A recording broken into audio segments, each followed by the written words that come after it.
All right. We're live. Yep. I'm on Cunda. I'm Ajahn Kovilo.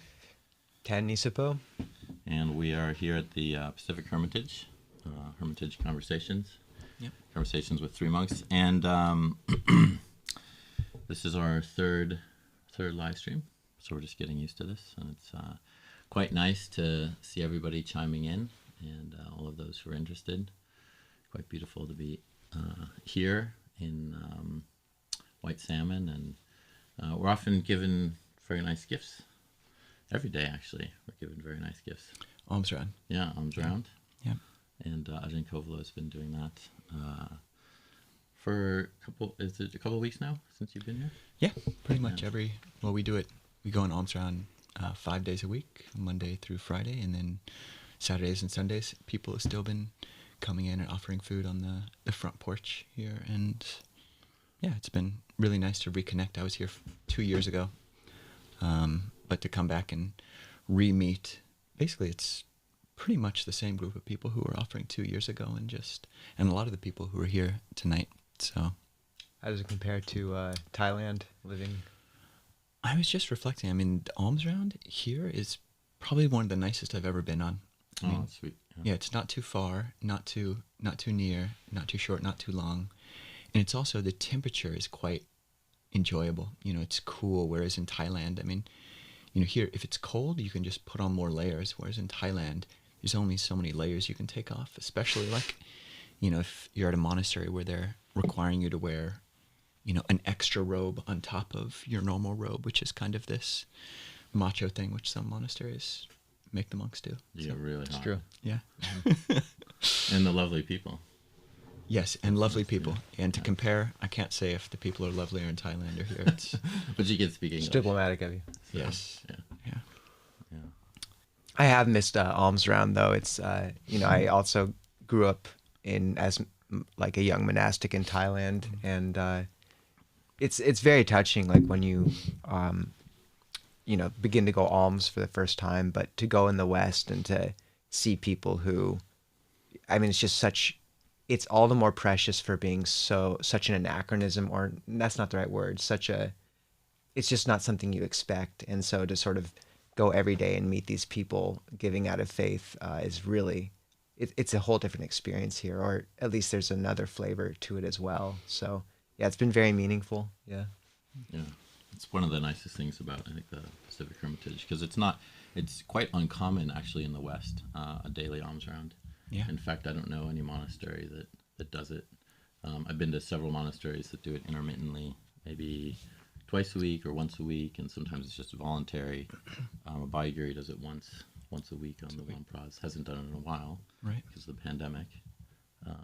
But yeah, it's so nice that we're doing it right now 5 days a week, and hopefully in the future we'll start the weekends again. But right now we're just doing Monday through Friday, and then we have the visitors, as Ajahn Kovilo mentioned, Yeah. coming on the weekends. One other nice thing about the alms round here is that in Thailand, you know, it really is just, I won't say it's a formality, because I mean, really, the food that we get is the food that we're eating for the day in large measure. But it's ceremonialized to the extent that you basically go by in a line with your eyes downcast, looking at your bowls. You're encouraged not to look at the people who are donating food. Whereas here, you know, we are encouraged not just to, you know, look at the people, you know, which is what you do in America, but actually like having conversations and like talking. Can you speak to up, people. Ajahn Kovilo? Really? Yeah. So actually, like talking with people on alms round is a very nice thing, because you get to hear about where people's Dhamma practice is at. Whereas in Thailand, you have some pretty good meditators. They might come to the monastery on the Wanpra day, and you can see them meditating all night, but you don't really get a chance to interact with them like you do with the people who are supporting the monastery here. Well, we have a few questions, Venerables. Shelley was asking about if one can trust one's meditation insights. Shraddha asked me why I'm fasting. And then we also have some questions from the previous week as well, which we could speak about. That's quite a broad question.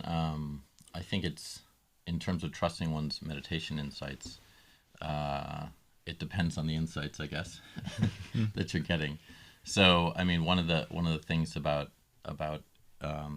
meditative insight is that it's usually a wholesome thing. It's something that encourages you to engage in kind of uplift and wholesomeness. It's something that's usually like, wow, you realize something, and it's something that often lasts. That's one of the things that people talk about with insights, is it's not something you need to kind of necessarily write down and try to remember. I've heard one teacher had told me that if an insight is actually important, then it'll come back to you, and you don't have to hold on to it. You don't have to attach to it. It should kind of keep coming up in the background of your mind as you continue to meditate, and that's sort of one of the measures of insight that's kind of going to give you a lot of wisdom and understanding. What do you? That's interesting. I mean, like that. I've heard that same thing, and I think that's only one measure, the degree to which a certain meditative insight, like, profoundly affects you in a way which is durable and lasting. But there are other insights which can be equally kind of like profound and equally true, which perhaps might not be durable unless you do write it down and review that. I mean, and I think so for me, there's definitely a process of writing down insights that I have, and then periodically, and not just sporadically, but on a specific schedule, like looking over these different insights that I've had, and it's a different way to relate to, and it's a bit more heady way to relate to the insights that are coming up, but it's a way to trust. It's a way to test the trustworthiness of an insight, is if you can trust it over time. You look at it the next day, 2 days from now, is it still true? Is it still meaningful? And I like that. Mm-hmm. Yeah, I find that it sort of relates to the question around fasting for me, because for me, like, one of those qualities which does characterize insight is the sense of, suffering being alleviated. I think there's a reason that one of the reasons that it seems like the Four Noble Truths come in the order they do is because frequently it's the third noble truth is the cessation of suffering, and then the fourth noble truth is the path to that cessation. And so frequently it's in those moments where things have actually calmed down that that insight can actually come up, and the path out of a problem reveal itself. And I've always thought that, looking at the reason that the Four Noble Truths are ordered that way, being because, at least in part, it's from those moments of calm and cessation that, like, real insight comes up. It's always been helpful for me. And with fasting, it's a chance to kind of step back from, like, all this stimulus. And I think things just become very clear when you have those reference points. And I think it's also the beauty of having, a meditation practice in one's day, or like coming to a monastery, is, those brief moments of calm, things can snap into clarity extremely quick. And I think that's why it's so important for people to have that daily practice, because otherwise, like, the quieter voices, the quieter part of us that is really trustworthy doesn't get a chance to be heard. So I think it, usually that part of us speaks, with the voice of something very quiet. And if there's no room for it to speak, then we never hear what it has to say, something like that.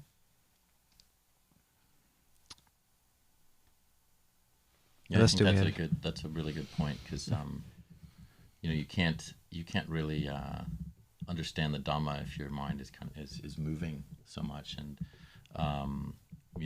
with something like fasting, it tends to provide that possibility, because you're no longer doing something that you're so used to, and especially like when you're not eating in the same way at all, or you're depriving yourself of that sustenance. Then when I do it, I've done water fasting, and I find it really helps with just for some reason my body works with water fasting to the degree that I don't. I'm not really hungry even after the first day. I just get a little weak. But the insights that arise out of that I find are quite amazing. It's just because when I do it, it's without contact. So I'm usually on retreat, and I don't have any contact with anybody around. And so, yeah, there's almost no dukkha. Not no dukkha, but I have so little dukkha going on when I do these fasts I'm on retreat. It's unbelievable. Like, it's just an incredible experience for me because it just so much drops away.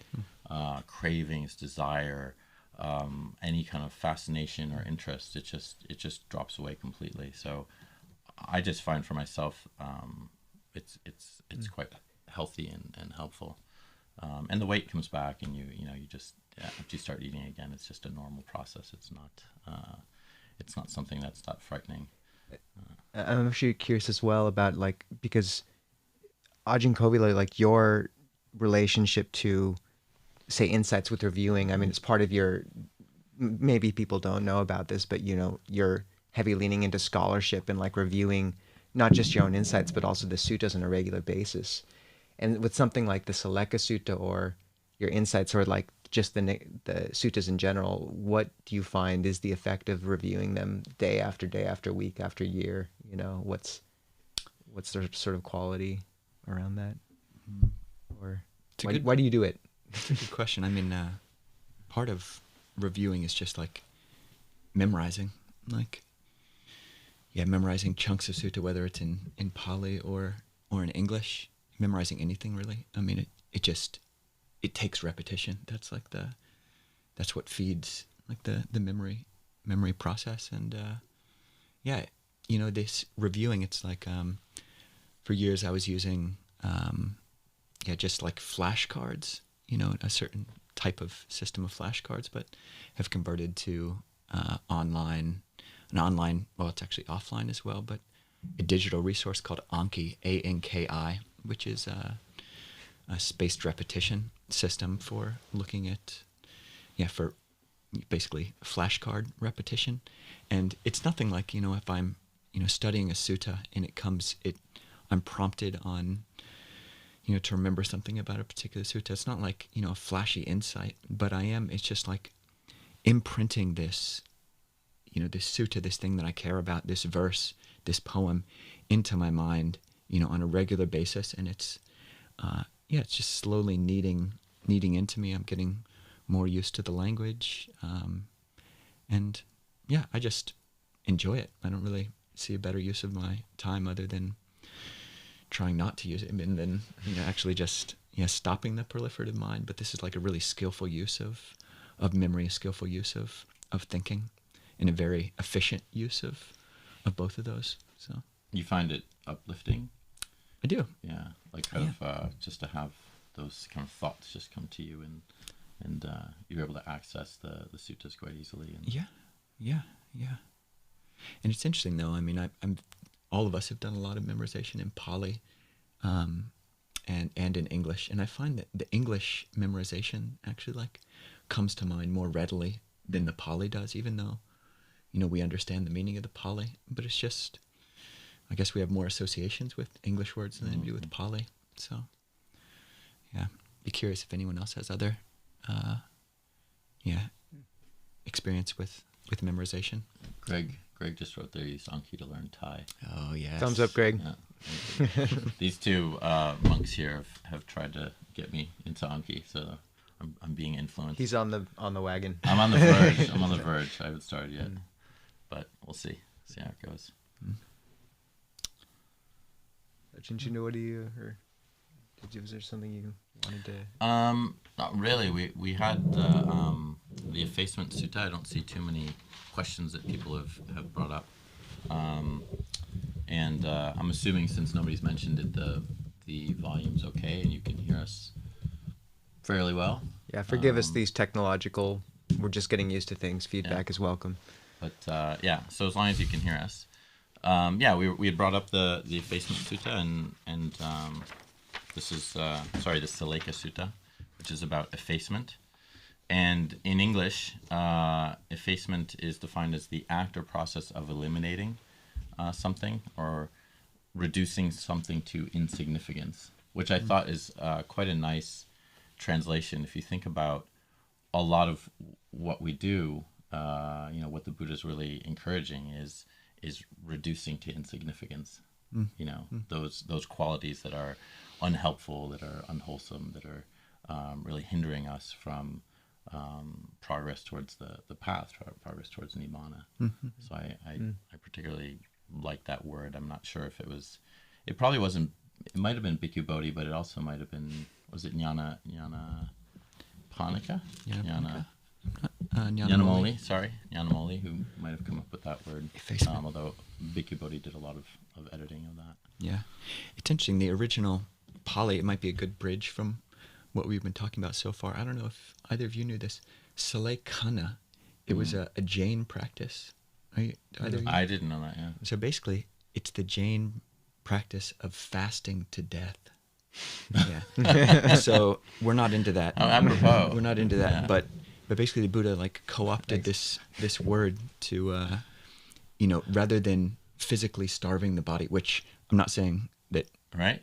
Yeah, because we all fast to some extent, but the purpose of it, the Buddha is kind of retaking this word and saying it's not about weakening the body, until we, all of our karma is gone and we're just thoroughly weak to death. Literally, I mean, that's how, both Jain monks and Jain nuns, Jain lay people, it's kind of like an idealized way to die, and I think it's still practiced. There was, in India, it was outlawed for a while, but then they reversed that.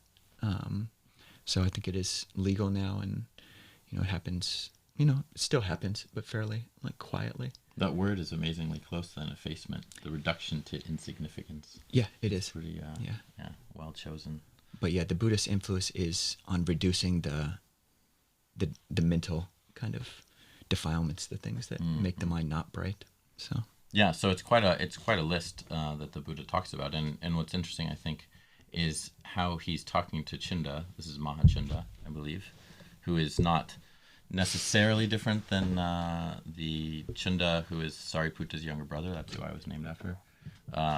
So I like to think they're all the same Chundas, except not the one who fed the Buddha last meal. I was not. That was not some cruel joke about my cooking when I was in on the garden. But anyway, yeah, Cunda goes to the Buddha and he says, he wants some explanation from the Buddha, and the Buddha talks about views of the world as we talked about also last week about self and whether the world is finite and infinite, all these different ideas, and the Buddha talks about really seeing clearly, and then he goes through the jhanas, and I thought the interesting thing about how he explains the jhanas is he, after the first jhana where it says that thought is, there's controversy as to whether one can think during the jhanas at all, the first jhana, but then in each one of them that he says that you don't think, there's no longer thought, then he says, and then the meditator or bhikkhu thinks.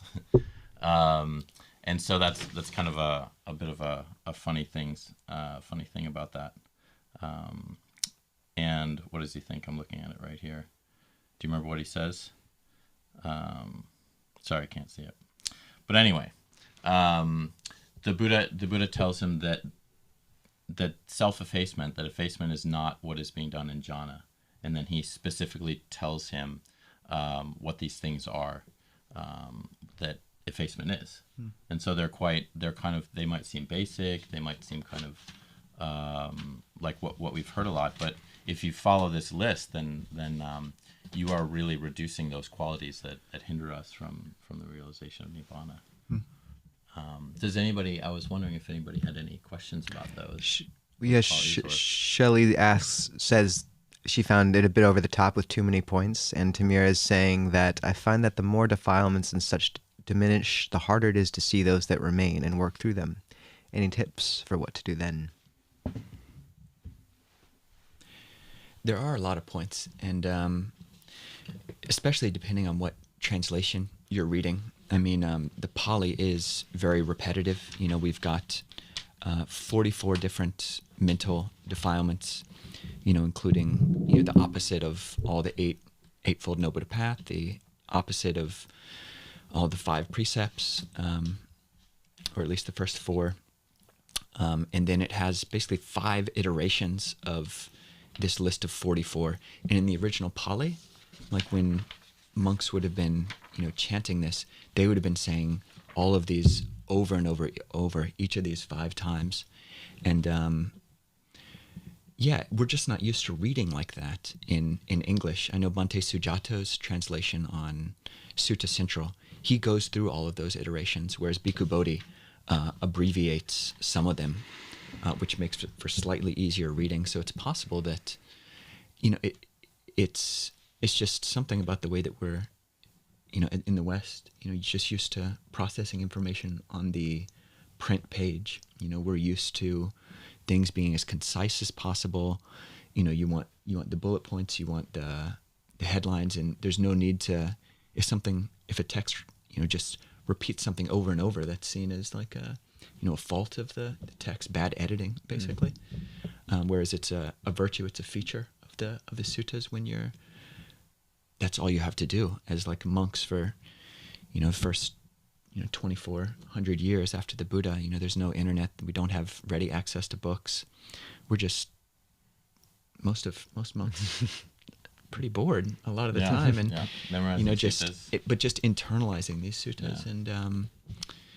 Yeah. And, it's a very different thing if you're processing them as like a life habit, or as, basically, I won't say entertainment, but is just something you do every day, like a habit, versus trying to get information from a discourse. Have either of you thought about that, or any other thoughts of?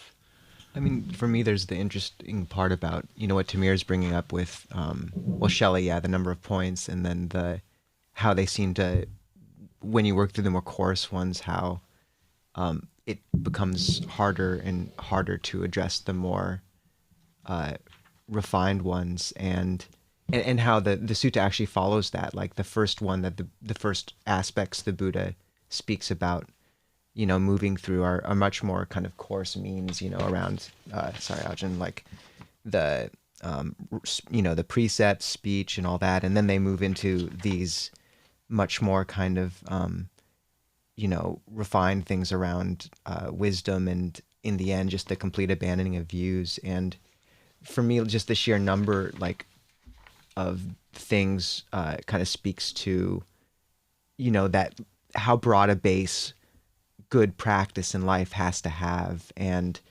that so many people in the West just really want to jump straight to the meditative aspect. But really those are in the sutta. I mean, really the more refined defilements associated with meditation are kind of at the end. And, and so something about approaching those more basic things, and how also the repetition of that stuff really does drive it in deep. And sometimes it just takes that sort of lived experience to work through those, I guess. Something like that, maybe. Yeah, I agree that it can sometimes, I mean, if we actually look at the suttas as a whole, then I think Shelley's point is around like how someone could feel just thinking about the suttas is just too many points, over the top. And that's completely understandable. I mean, just looking at all the Nikayas and all the things that the Buddha has actually said, it's overwhelming. I mean, it's overwhelming just to think of. And Ajahn Kovilo has over the last years of his life that I've seen as a monk, I've seen him like really developing a study around the suttas ever since I've known him. I remember you'd stay up quite late at night actually studying. And it was always very inspiring for me. And yet, when I look at the suttas and the sheer numbers and the sheer just quantity and also quality, it's not like you can kind of distill it. And I've tried to do that. I've tried to actually distill what's like the essence, what's the best stuff to really memorize. And you can find certain suttas that are just repeated over and over again and are very important, but it is overwhelming. It can be quite a lot. And so this was another question just to I'll read this out because this goes perfectly with this, if that's okay. Yeah, please. Please. This question was from last week in terms of a similar statement around how difficult the last sutta was, the Sabbasava Sutta. And it said, how does an ordinarily skilled mind deepen and nurture a practice if one has not the subtlety to understand the Buddha's original teachings as set forth in the suttas? I'm trying to maintain a sense of perspective, but would appreciate some monastic words of wisdom to shore up a crumbling confidence in my ability to grasp and understand the teachings. I'd like to walk the talk, but keep asking myself the same question. Doesn't one have to understand the talk in order to walk it? So that's a very, very good question, an age-old question, actually. It's a very, very common question and thing that is thought about. Do either of you want to jump in there and have any sense of that?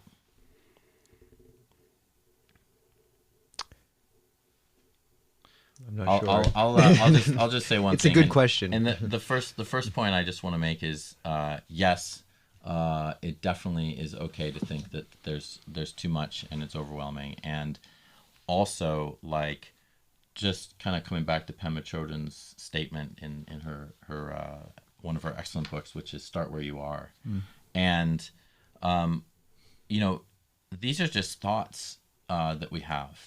This kind of I'm not really capable of understanding the suttas, and you know, how am I supposed to grasp this, and how can I know something? And that's really important, is to just know, like, we're actually trying to see the illusion of this sense of self that we carry around with our own thoughts of like, I'm incapable, I can't do this, it's too overwhelming, there's too many things. So I would say, well, yeah, just okay, then put all those things down and pay attention to that thought.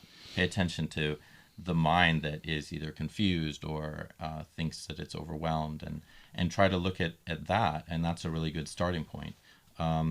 You don't need to know all that much to practice the Buddhist teachings. You don't have to get into the nitty gritty. And so you might say, well, why are you bringing it up here then? Well, these are good points for us to talk about. These suttas are quite beautiful, but it's not that necessary in the point of practice that you might be at to necessarily delve into these suttas to that degree. And in fact, it can be distracting. It can be too much. Come back to the Four Noble Truths. We come back to just the basics, you know, the Eightfold Path. Just the little things that you're getting. Are you feeling happy? Are you feeling steadier through your practice? Are you gaining more insight? These are more the questions you want to ask yourself. And later on, as your mind starts to develop, as Tamira was talking about, like the defilements start to diminish. So greed, hatred, and delusion start to diminish. Then you might have more of an interest. Oh, like, what does the Buddha say about this? Because I've kind of gotten to the point where I'm more interested in the suttas. So that's just one recommendation I'd have, to kind of like, it's okay to be overwhelmed by the suttas, and it's also okay to put them down to a degree.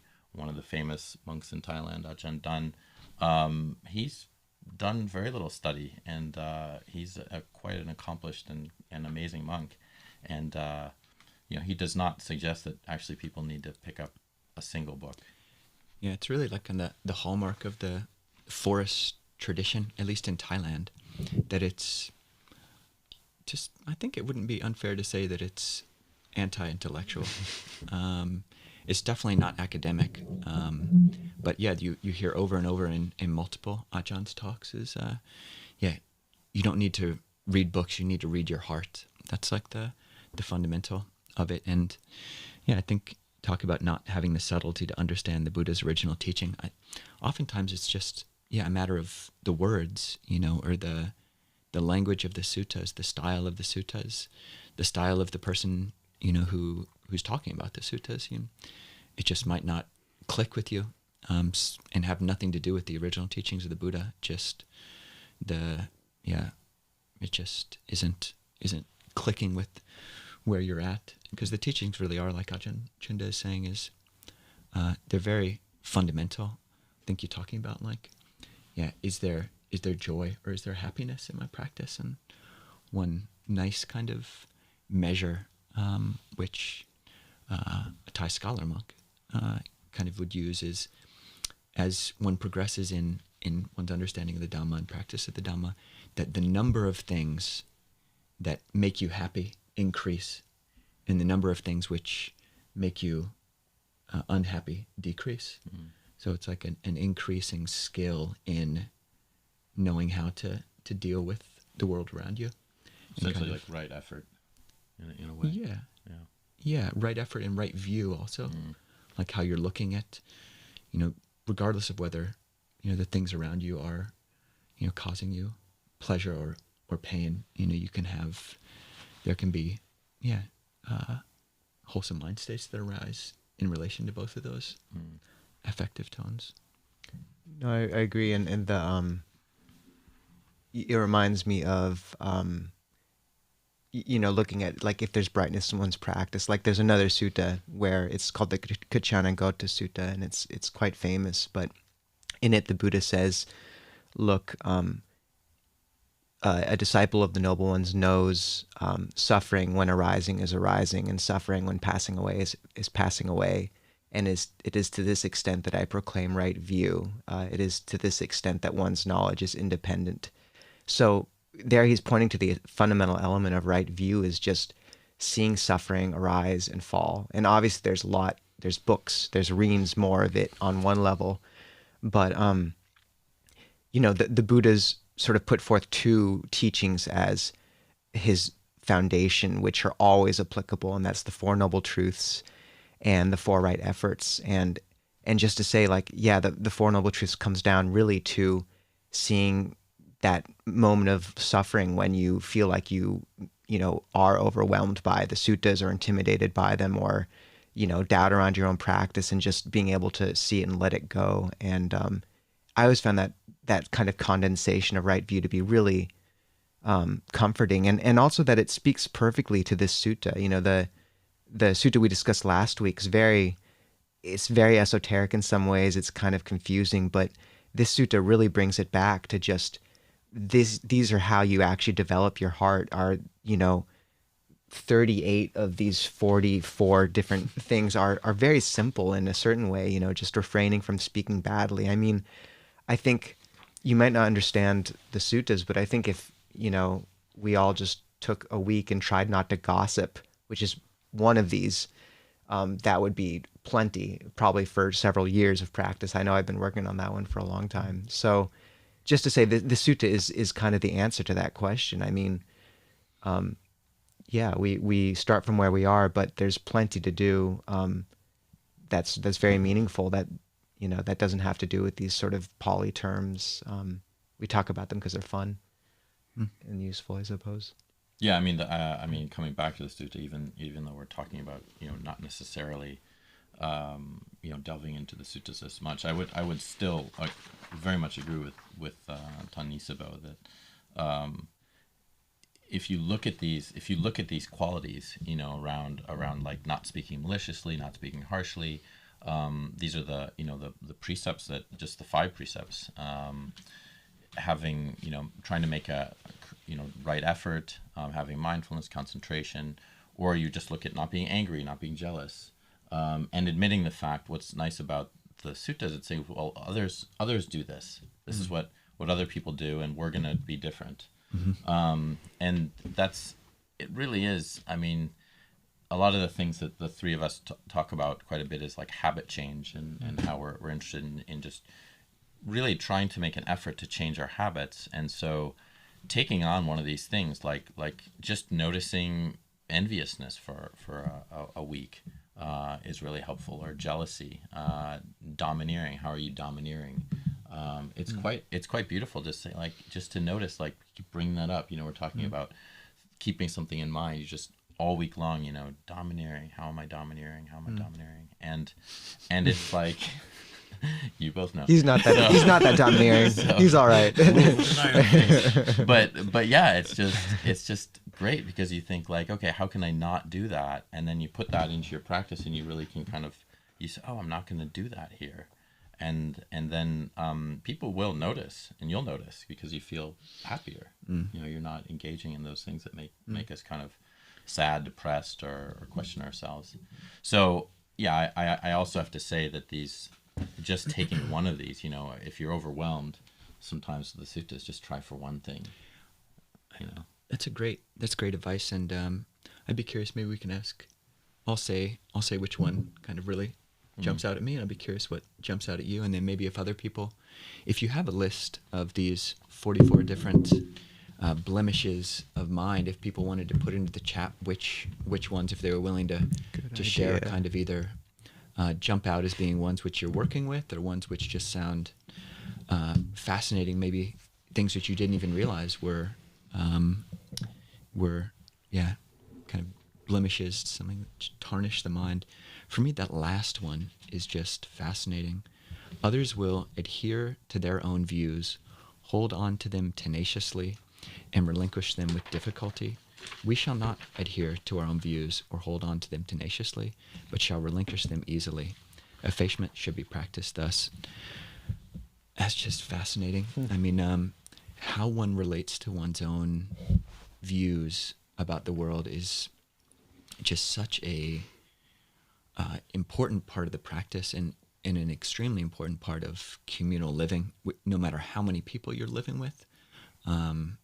Because if you're holding on to your views, regardless of what they're right, or maybe especially if they're right, if you're holding on to them in a way and you don't know how to just let go, I mean, friendship, patience, forgiveness, for me, all these things on a rational level are much more important than whether I get you to believe, whatever, trivial thing about looking after the house or whatever, So whatever the small view or big view about practice, or just the trivialities of daily life, looking at how am I adhering to this, and really how is it causing me suffering? I find that really useful, and I'm glad the Buddha kind of highlighted it.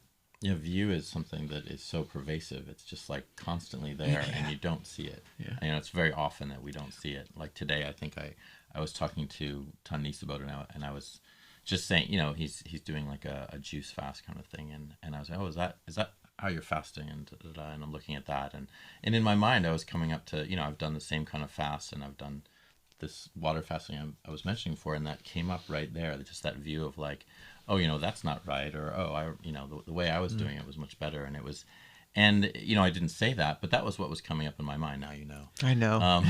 But it's really pervasive, like it's happening all the time, and especially how the Buddha talks about it in the suttas, others will, and it's often we're comparing ourselves all the time. This is the conceit of I am, and whether we think we're less or equal to or more than, it's just always coming up, like I'm better than this person, I'm worse than this person, or we're the same, and it's just constant, even if you don't see, like we don't see each other all day long, it's just kind of spurts during the day, and even that, just views arise, just kind of bumping into each other and whatnot. So I do agree, it's incredible when you look at views, you start to take them apart. Yeah, there's a good point though made, and maybe either you can comment, but we have to have views. I mean, we're operating from a certain position with certain ideas about how the world works, how our friendships work, what's good, what's bad, and the Buddha does teach these, and we can't not have positions about the world and what makes sense for us to do and not do, but it really is just how we're relating to that, and how tightly we're strangling it or not tenaciously. Exactly. Yeah. I mean, it's interesting because the sort of how do I put it? First, I like Tamir's idea of having one defilement a week for a year, like an advent calendar, only better. That's a great idea. If someone wants to come up with one for this next week, maybe the view one is a good one. Yeah, we have 44 here. So 44, yeah, pick one. How many weeks are in a year? Yeah, 8 more. 52. Oh, we're close.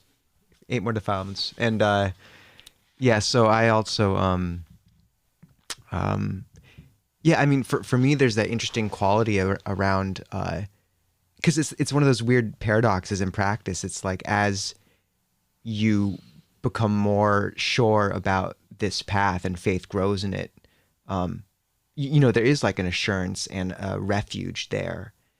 And somehow that quality of being held by that sort of right view, it's different than the other sort of holding to views, and it seems to very much allow one to relax their grip on so many other intellectual views. And I wonder if you have that experience. For me, there's very much, as one's life aligns with Dhamma, it feels like there's just a way that the world and one's heart resonates, where there needs to be much less kind of intellectual acrobatics and machinations and white knuckle gripping. It just, something very natural in us wants to behave morally in line with Dhamma in a certain way. So I don't know if you have that experience of kind of sinking deeper into one sense of view and the other sorts of view relaxing, kind of. Oh yeah, I just I'll ask myself any time that I'm thinking, just, am I suffering? And invariably I am. Like, invariably there's some way that I feel like I'm suffering right now. And so right view really changes the whole lens, and it says, well, this is sort of what's important to look at. You know, the view of the question of, are you suffering? And you know, most of us would hopefully answer, yes, there's some way that we are suffering, and why is that happening, and how can we remove ourselves from that suffering? And so it's like the right view actually kind of changes all those other views and allows us to drop what's not so important, I find. You know, and also like looking into karma and seeing that, you know, there are repercussions for what it is that we're doing, whether it's wholesome or unwholesome.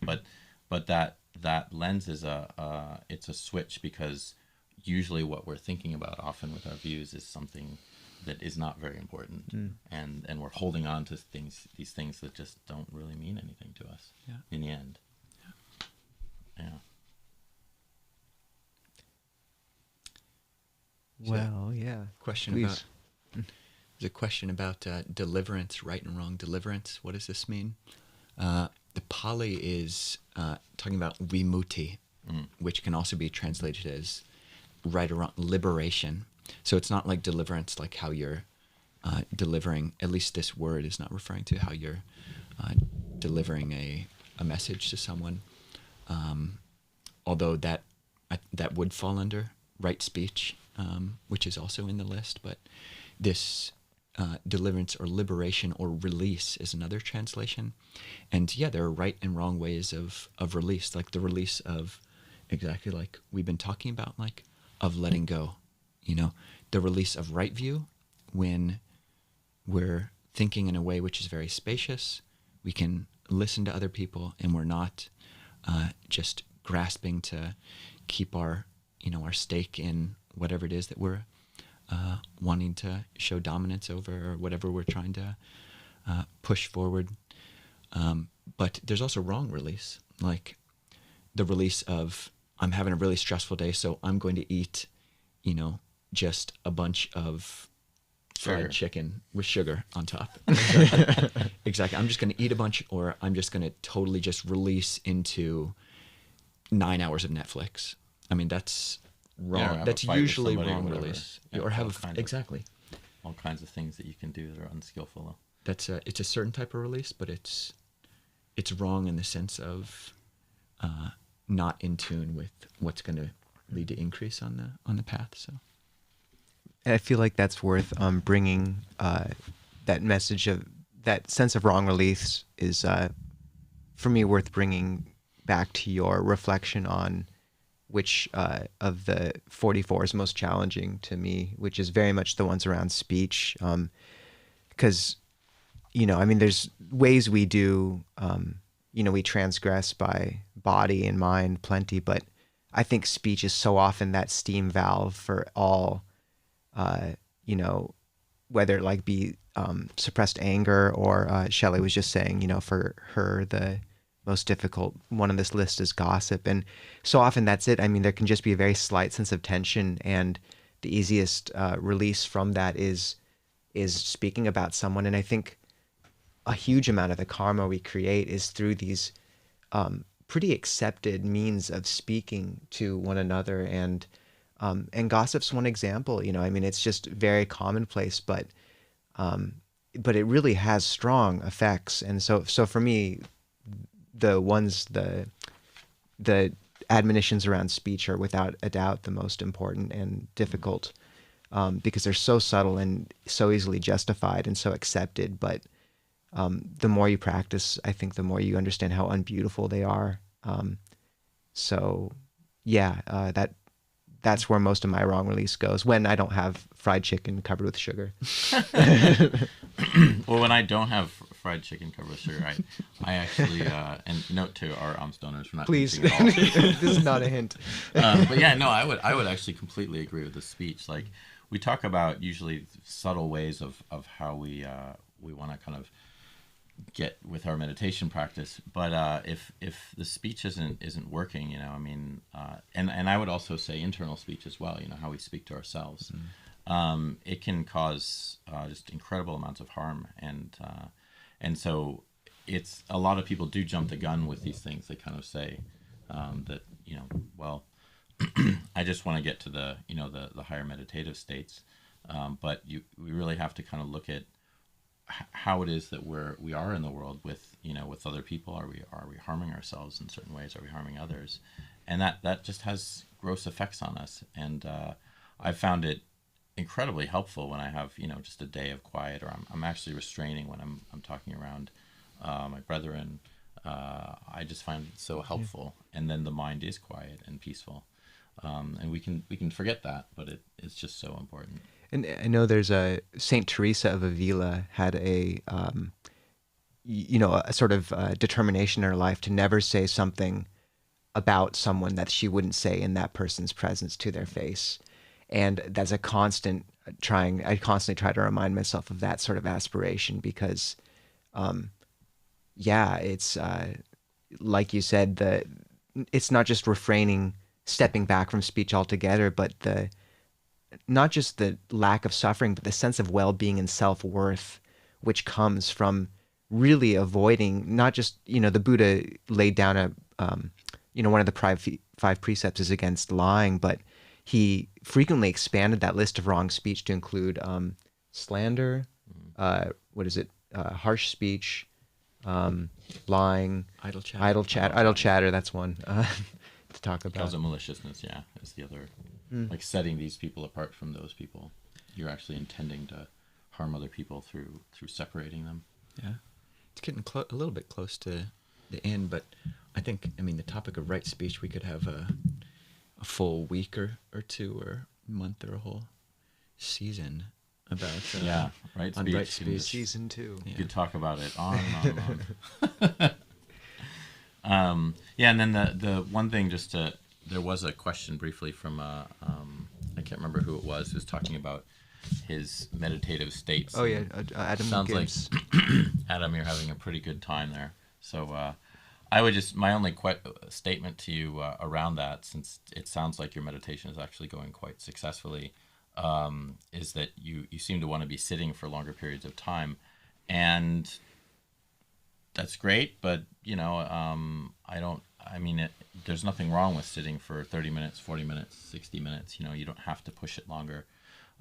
So, you know, I think it's important just to look at boredom as something you were mentioning as something it's not so interesting, I think, at a certain level, and to kind of try to explore that rather than give into it is one of the things about boredom, is that if you pay attention to it, you know, really kind of try to understand it and put your attention on it, you don't stay bored for too long, because boredom really, it has as a sort of symptom like disinterest. And so if you go with disinterest, you kind of just move with it, then it's going to take you there. But if you kind of rile yourself up and you actually try to get interested in your own boredom, then that's something that I would suggest. But it sounds like your meditation is actually going quite well, so you should be happy with that. And there's no, why don't you just sit for 2 60-minute sessions instead of 1 90-minute session. Otherwise, we'll wrap up today. It was lovely speaking with my brothers here, and to people who are asking questions. We're really happy to have these questions continuing. And there's a statement about, yes, into January. People are already trying to predict Oh, and you already answered the future, but we could all be dead by then. So, but we're hoping to not be. Good And Theravada. We will continue into January if technology and the world is still going on and we're still getting fed and alive and I mean we could get COVID too, and then we wouldn't be able to continue these. Let's not do that. Yeah, let's not do that. Agreed. Shall I read this? Yes. So this has been asked of me to make an announcement for everyone listening. This is from Birken Monastery, and I was asked to. They're having a retreat there. So beginning December 22nd. Today, Ajahn Sona will be offering a Dhamma talk broadcast daily at 8:15 p.m. So this is after this talk now. And this will be part of his 10-day metta retreat, which is going to end on December 31st. There is a full schedule of activities that people can participate in, and viewers can tune into as much or as little as they would like. In addition, there will be live tea time gatherings, Q&As at 4 p.m. Pacific Standard Time. You can find information at birken.ca, that's birken.ca, and then /metta, that's the actual retreat website. Or you can go to Ajahn Sona's YouTube channel. No registration is required, and you can just visit the channel to join the activities. I'm glad I got through that. and just to say, be patient with we're working through the whole, it's a new dynamic with 3 monks. I don't think people have done it before. We're certainly getting used to it. And so have patience with us. And also just to say, very grateful to be welcomed into this community again, even not just on Alms Round, but virtually. And to see everyone here, it's quite heartening. So. Yeah, and this is like your home territory since you're like... I'm born and bred in the Northwest, it's true. Yeah. So, yeah, something like that. Very good.